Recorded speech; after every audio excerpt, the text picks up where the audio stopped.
ഉത്തരേന്ത്യൻ സംസ്ഥാനങ്ങളിൽ ഇന്നും ദുരിതം പെയ്തിറങ്ങി. നേരത്തെ എത്തിയ കാലവർഷം ഡൽഹിയിലും ഉത്തർപ്രദേശിലും ഉത്തരാഖണ്ഡിലും വിതച്ചത് വൻ നാശം. ഇന്നുച്ചയ്ക്ക് പെയ്ത മഴയിൽ ഉത്തരാഖണ്ഡിൽ ഗംഗാനദി കരകവിഞ്ഞു. ഹരിദ്വാറിൽ മിന്നൽ പ്രളയം.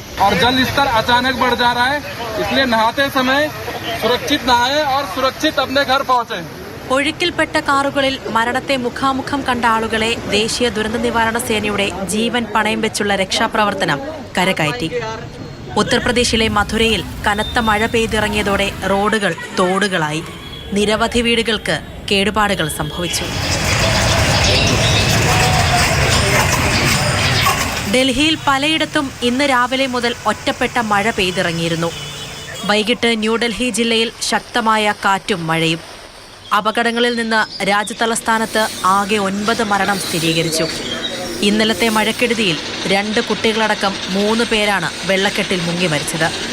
മാതൃഭൂമി ന്യൂസ്, ഡൽഹി.